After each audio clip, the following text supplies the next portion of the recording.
All right, so we have started.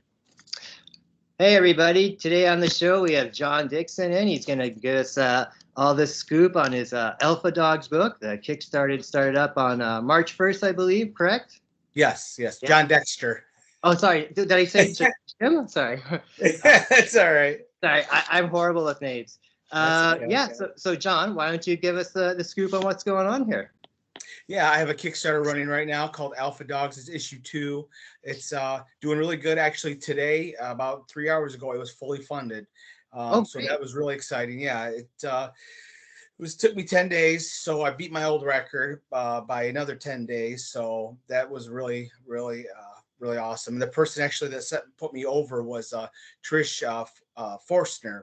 She Oh, is really? the artist. Yeah, she's the co-creator and artist of Stray Dogs, and Right, right. she's actually um, been hugely supportive. And I had contacted her to see if she wanted to do some sketch covers for Alpha Dogs 2, being I being the dog artist that she is, and I she did see agreed. that. Yeah, So yeah. yes, one of the tiers for the Kickstarter is for her to do a, a sketch cover of Alpha Dogs. So that's really exciting. There's 20 of them. We sold 2 so far, 3 if including me, because I have to buy one, of course. Actually, I was um, thinking of maybe getting one myself there because I like her work. We've had a which is couple awesome. different guys on who've had covers done by her as well. Yeah, and like I said, she's the dog artist, right? So, Yeah. uh, why don't you tell us a little bit more what Alpha Dogs is? So Alpha Dogs is a comic about this dog named Buck, and he has the ability to heal from most any wound. He also can understand what humans are saying. He's highly intelligent for a dog, and he has a heightened strength. He lives in hiding with his owner and another pit bull named Cyrus, who has the same abilities as Buck. They've been on the run for all of Buck's life from a mercenary group called BlackRock, who is trying to get a hold of the dogs to steal their powers. We don't know So, exactly. did the dogs get these powers naturally, or did something happen to them, or? That is the mystery that Oh, threads throughout the series as we slowly unravel how the dogs actually got their abilities. okay. It's kind of a slow burn, running mystery throughout the series, and as the dogs live in hiding with her, she eventually has been extremely lonely because she's been living on the run with just her and her dogs. That she gets manipulated by this handsome man that works with her at a bioengineering company called NextGen. And what NextGen does is create CAR T therapy, which actually is a real thing, Oh, where wow. a cancer patient cells they extract, um, and their healthy cells they extract and basically weaponize. They inject them back into the patient where these super cells seek out and destroy the cancer cells. This is the next generation of cancer therapy. So he has created kind of the next step in that. Our villain of the story, our antagonist Salem, he is able to manipulate Ina into sharing the dog's abilities, telling basically spilling the beans of what the dogs can do. But little does she know he already knows, and he's been working to get his revenge on people that wronged him and his family. And he's going to use the dog's blood to create his own superpowered dogs. Yeah. So the series is really about what happens when the dog's owner pushes her dogs aside for this new love that has come into her life. It's kind of a cautionary tale. The same uh, with children and how kids, the mom gets the new boyfriend or the dad gets the new girlfriend, and they kind of push their own kids aside. So that's basically the running theme of Alpha Dogs is that what can happen in the relationships and the heartbreak that tends to happen when those incidents occur in somebody's life. Only, of course, in Alpha Dogs, it's a dangerous domino effect For that sure. will affect our main character Buck and his owner once our villain gets a hold of the dog's blood. So this is issue 2. How long is your story arc planned for? Well, the first arc, I'm hoping I can get at 9 issues. I've whittled it down as best I could, being that it's a Kickstarter and it's, you're basically doing everything yourself and you have such a gap in between. Um, but eventually, if everything goes well, knock on wood, there's about 50 issues to complete the story. Oh, wow. Yeah, so it's very ambitious. So I'm hoping maybe I get picked up by somebody to kind of help move things along. We'll see. So having something planned for 50 issues, obviously you've been working on this for a while. Oh yeah, yeah. The concept came about. It's been a good 5 years.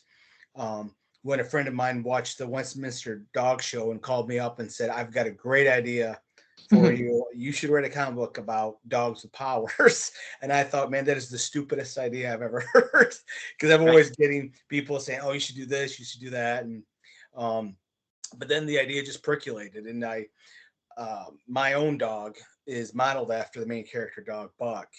Um, and my dog is half pit bull, and pit bulls have always had a bad reputation, some obviously with good reason.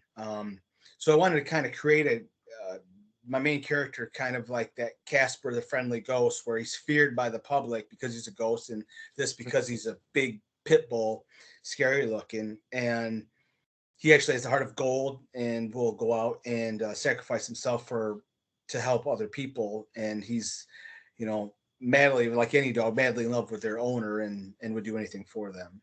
That's pretty cool. Now, my next question is, you're obviously writing it. Do you do the art as well, or do you have someone else do hell no. I think stick figures look bad. That's what people keep asking me. They're like, do you do comics? I'm like, no, I hire people who know what they're doing. Like, Exactly. Always be the dumbest person in the room when you wanna create something. No, the Stone Tower Studios, they're out of Argentina. I did basically a cattle call and was looking for artists, and they on Facebook, and they answered it. And there are, as you can see from the comic, just blew everybody else's away. And they're somewhat established, but they're absolute. I mean, if you see the art, it's absolutely terrific. I have some of the comics in the background, as you can see, right here. So yeah, it's amazing what he can do. And the comics are all nice and glossy. I put money into it. I mean, if you're going to do it right, I agree. Yeah. So yeah, here's some of the pages.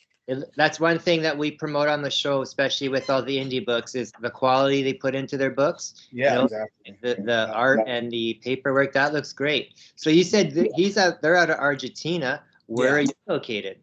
I live in Buchanan, Michigan. Little podunk town, but it's a good town. I've lived here I lived in Michigan almost my whole life. I moved to Florida to go to school after I graduated for a little while and moved around. But I'm from Michigan, and I've been in this location for a good 6 years.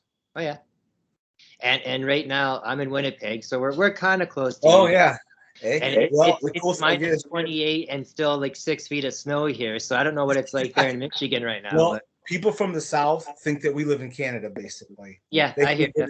Freezing our ass off all the time. But yeah, the cool thing too is this time, because I had got a couple people from Canada who said, "Hey, I wanted to, buy your book, but I live in Canada and you don't ship here." So I included that as a tier. The shipping is $22, so it's not cheap, but that was actually the price, because I did ship to him after the campaign. He bought the PDF, which you can do anywhere, of course, across the world. So he wanted an issue, and so I shipped it to him, and shipped it first, and then told him, "Hey, it's $22," but he still wanted it, so that was cool. Well, I know, like I myself am going to order one, so maybe we can figure out a way to get like a few sent up here, and maybe we can get a few sold through the Nut Daddy way. That way, gets the Canadian stuff too, and we love promoting independent projects, because you help out everybody gets better, right? So so this time people can ship. In the Kickstarter, you can buy it in Canada, and I'll ship it to you. Like I said, the shipping is $22. So I had somebody from Australia actually after the campaign. He bought the PDF, and he's like, "Man, I want the physical copy," and it cost was $48 to ship it to him, but he wanted it, so I was very humbled that somebody liked it enough that would pay all that money to get it shipped. I shipped a book out to Italy about a month ago, and it was about the same thing too. And then I shipped a book out to Australia last fall, and it was actually only about $25. So I Wow. figured, yeah, like that's the farthest place away to go, but it was still relatively cheap. So Yeah, prices may probably jump because of COVID. I'm assuming that's when I shipped. It was during the pandemic, so maybe that was why. Hopefully they go down. I don't know. I don't see that with gas prices being what they are. I don't think so either. I have to get plane tickets. I looked today, and I should have got them 2 weeks ago before Russia decided they were going to cause World War III. Right. And the plane ticket went up $100 in just a span of a week because of this crap. Well, Because your $100 is closer to like $135 for us Canadians. So it's insane, man. yeah, it's unreal. So why don't you tell us a little bit about some of the tier levels for your Kickstarter there? Because I know you mentioned one there already with the extra Trish Fleckner artwork. Yeah. So I've got a lot of cool tiers. I added a lot more. You learn from your first campaign, and so I put a lot more tiers, a lot of cool stuff. But yeah, if you go to Kickstarter, even Google search Alpha Dogs, you might get issue 1 popping up, but then right underneath you'll find issue 2. But you just search Alpha Dogs, John Dexter, or Alpha Dogs Kickstarter, it'll come up. But yeah, I've got a catch-up issue, of course, so you can buy issue 1 with issue 2. Okay. If you missed that, I've got one of the really cool rewards is one of our artists. He did this for the first campaign too. He will draw your pet for you. He'll color it, hand drawn. It's incredible. And if you go to the Kickstarter, you can see 2 examples of what he did for the first campaign. I've sold 3 of those so far. So that's cool. There's still plenty that he'll do. That's one of the really cool tiers. There's a retailer tier where you can buy 10 of them, or you can buy 5 issues. You can mix it up with the variant cover. I don't care.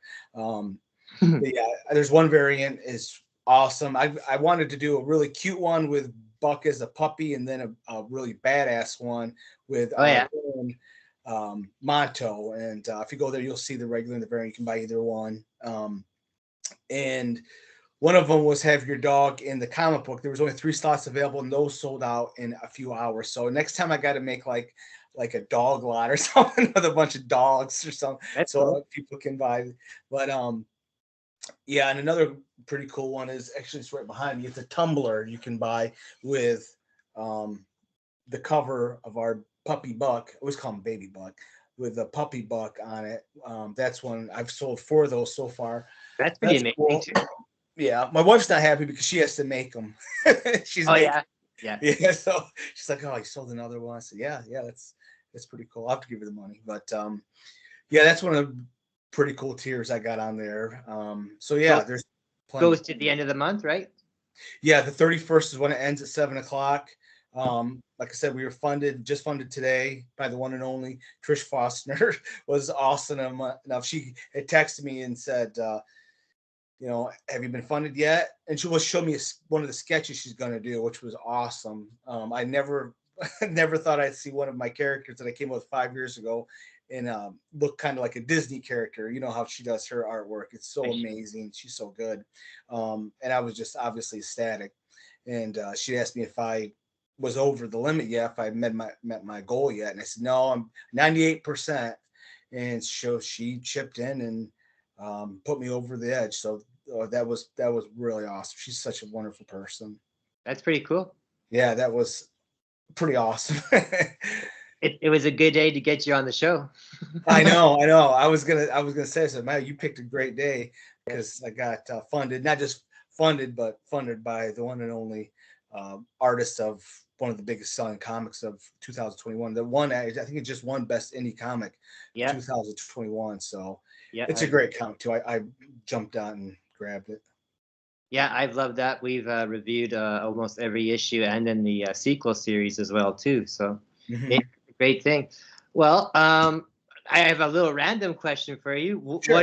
What is your day job? What do you do for Well, I had to change out of my yellow shirt because I'm an inspector / tester, field tech at my company called Whiteman. out of Benton Harbor.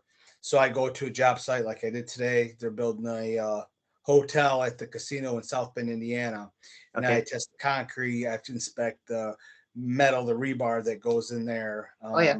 I got to check the compaction of the sand that a dirt crew does. So that's what I do throughout So completely different than writing the dog absolutely book. 100% different. You couldn't get any more different. That's why I have a lot of great people I work with, but none of them care two monkey farts about a comic book. So for some jobs you can say, hey, everybody want to buy my comic, and engineers and inspectors, they could care less. So, but that's all right. I go through the same thing too. My day job is I'm a hairdresser. So Oh, cool. I talk about stuff like that people are like, oh yeah, okay. Yeah. Yeah. I just saved my breath. I didn't even talk to him about it. That's awesome. Well, I've enjoyed having you on. Like you said, we're going to put all your links up, or like I said, Awesome. and we'll get them from you. And hopefully we can have you on again. And hopefully we can also get some of your books and get them sold up here in Canada as well. Are you going to do any traveling for cons in that this year, or? It's been tough. Well, being that I only have one issue actually done, Right. it's kind of not even worth it really to go to a con because I'm not an artist where I can sell my art. So I'm actually going to be at Tardy's. It's a comic book store in 2 weeks, March 25th on a Saturday, doing a signing. And if anybody here is around me, you can go to the Niles District Library. Saturday, I'm setting up and doing a signing there too. So, yeah, it's pretty cool. Well, make sure you send me that info too, and we'll put it on our site and the links, everything as well too, because I want to see this project do well, and because it's awesome. I love all the independent stuff. I love it when people who aren't comic book people are now becoming comic book people. Yeah, because it's awesome, man. That's what I am too. It's all about passion at that point. So it sounds good. Thanks for coming on. I'll stop recording in a second, and I'll still keep talking with you in that. So, anything else you want to say before the public gets the bid adieu? No, just if you're in, I got a really great trailer. It's professional done. It's, and in my honest opinion, it's one of the best, if not the best, Kickstarter trailer I've ever seen. Granted, I wrote it, but still, I mean, I wasn't the one that produced it. Right. They just did an awesome job. You can see the trailer there. That gives you a good indication of what the story's about. Plus, I have the first 7 pages there for you to read. And there's some reviews for issue 1 on there. There's 5 from other review shows and people I've been on, and just a few fans. So you'll get your all fill of alpha dogs and what to expect and if it's for you. And like I said, I haven't heard any complaints yet. Everybody's loved the story. You're not going to find 5 comics like alpha dogs. It's very much different, very original. And I'm actually going to get reviewed on it's called Comic Breakdown YouTube show. They're actually going to review my comic, which is pretty cool. They just did one for another cool indie comic. Every weekend they do an indie comic, and it gets like 1,500 views on there. So hopefully he likes the comic. He said he liked it, so it'll be a lot of fun. Well, like I said, once issue 2 comes out and we get our copy, we will review it as well, and we'll get you back on, and I'll try and hook you up with some other people as well too, because I got other people that do stuff as well. So yeah, that's awesome. Yeah, I'll have to include issue 1. Did I ever send you a PDF of issue 1? Not yet. No. Oh, okay. Yet. Yeah. Or if I did, I haven't seen it yet. So okay, I didn't know if I did or not. I'm not sure. I know we've all been busy, especially you with getting the Kickstarter going, and you have a bunch of interviews that get started. So and you as much time as you want to put in, you can't, right? So exactly. It's like losing 2 jobs basically. Yeah, awesome. All right, viewers. Well, I'll see you on a regular time later on. Thank you, John, so much for coming on. Thank you. I appreciate it. Okay, we'll talk later. Bye.